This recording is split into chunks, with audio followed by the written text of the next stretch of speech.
देश के नए संसद भवन में भारत के एक मुस्लिम सांसद के ऊपर जिस तरह से भाजपा के सांसद रमेश बिधूड़ी ने कमेंट किया, जिस तरह से उनको गालियां दी, उन्हें मुसलमान होने की वजह से देशद्रोही, उपद्रवी, आतंकी, मुल्ला, कटवा, भड़वा जैसे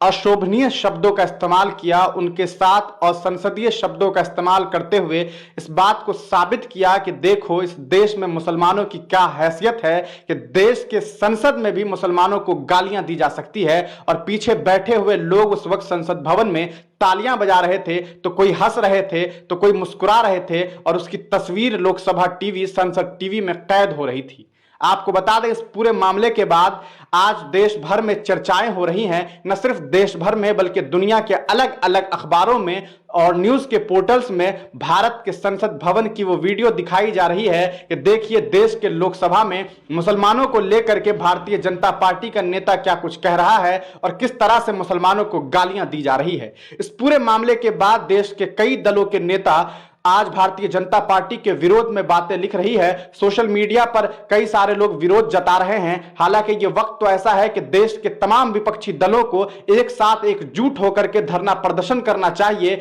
और ऐसे नेताओं को जब तक संसद से ना निकाला जाए तब तक प्रदर्शन करना चाहिए। इस बीच आपको बता दें कि बिहार राजद जो राष्ट्रीय जनता दल है, उनके जो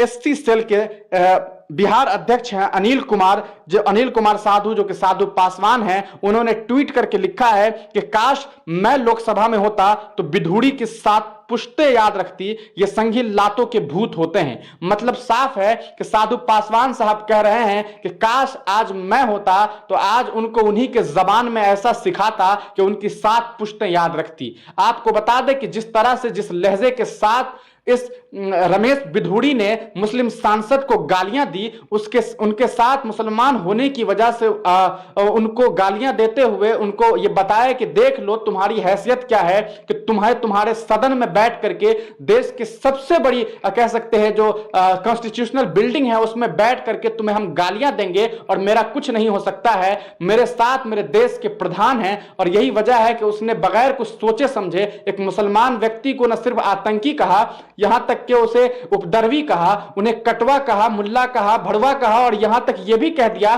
कि संसद के बाहर इन्हें देख लेंगे। उसके बाद देश के अलग अलग नेता जो हैं इनके खिलाफ हो गए हैं और ऐसे में बिहार के एक नेता हैं साधु पासवान, वो कह रहे हैं कि काश कि मैं लोकसभा में होता तो मैं इनकी हैसियत दिखा देता, इनकी 7 पुश्तें याद रखती। शायद वो ये कहना चाहते हैं कि अगर मैं दानिश अली के जगह पे होता तो आज मैं शायद चुप न बैठता, हो सकता था कि मैं भी अमर्यादित हो जाता और मैं उन्हें करारा जवाब देता। और वाकई मुझे लगता है कि जिस तरह की बातें दानिश अली के लिए की गई, शायद उनकी जगह पर कोई भी होता तो आज के दिन, यह मामला कल का है, गुरुवार का है, तो हो सकता था कि विरोध में उनके जवाबी कार्रवाई में सामने वाला अपना आपा खो सकता था। वो तो दानिश अली थे कि वो चुप रह गए, लेकिन शायद कोई और होते, शायद बिहार के फातमी साहब होते या फिर उस वक्त के बड़े नेता रहे हैं बिहार के जो एमपी हैं शहाबुद्दीन साहब होते, और या फिर उनकी जगह पे असदुद्दीन ओवैसी होते, या फिर अगर अकबरुद्दीन ओवैसी पार्लियामेंट कह सकते हैं अगर मेंबर ऑफ पार्लियामेंट होते तो जो जवाब देते शायद वो दानिश अली आज नहीं दे पाए। और यही वजह है कि साधु पासवान साहब लिख रहे हैं कि काश मैं लोकसभा में होता तो मैं इनकी हैसियत इनको बता देता।